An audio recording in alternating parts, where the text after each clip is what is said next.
I believe, Senator, that we can stop the cartels. Okay, have you made that suggestion to President Biden?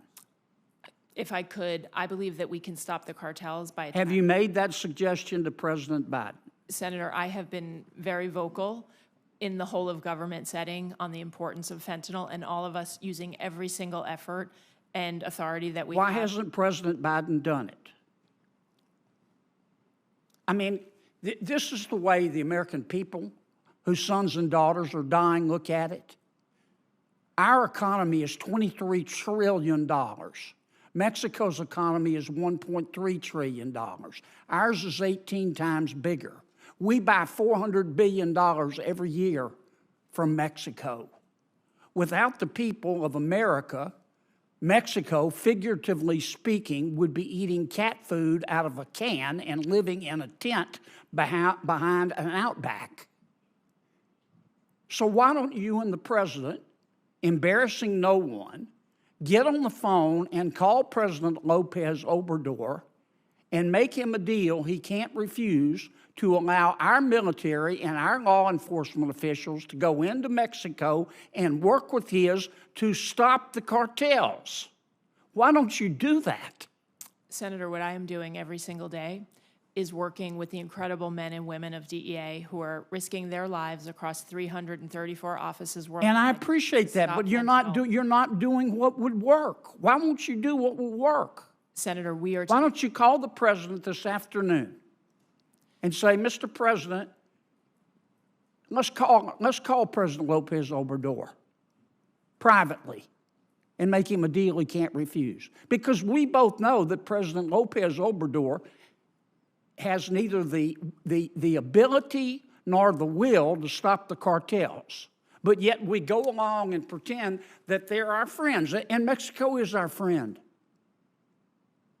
But he has criminal organizations that are killing our people, and you know how to stop it, and the president does, and you're not doing it. Senator, we are working every day to stop it. But you're not doing what would stop it. We are transforming, and we are working in countless ways across the globe to do what needs to be done for the American people. And there is nothing that the men and women... when it's important to you, you make it happen.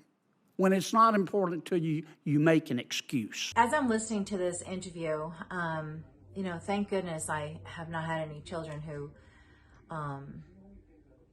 passed away from, taking fentanyl.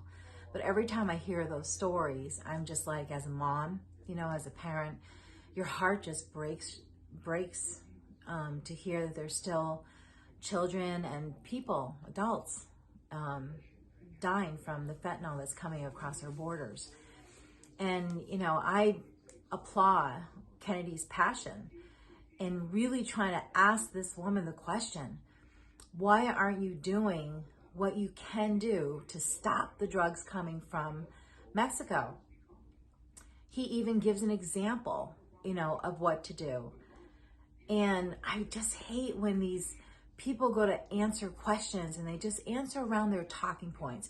First of all, she answers and says something like, praising the men and women who are working so hard, that she's working so hard with, and just praising them. And he's not even saying anything bad about them. He's not even saying that there's anything bad about them. He's talking about the president, and he's talking about her. Why has she not gone to the president and say, look, what we're doing is not working. It's getting worse.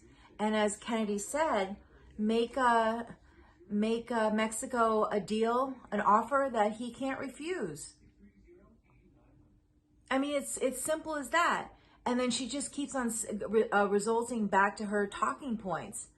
We're doing everything we can. Well, obviously you're not doing everything you can, because what you're doing is not working.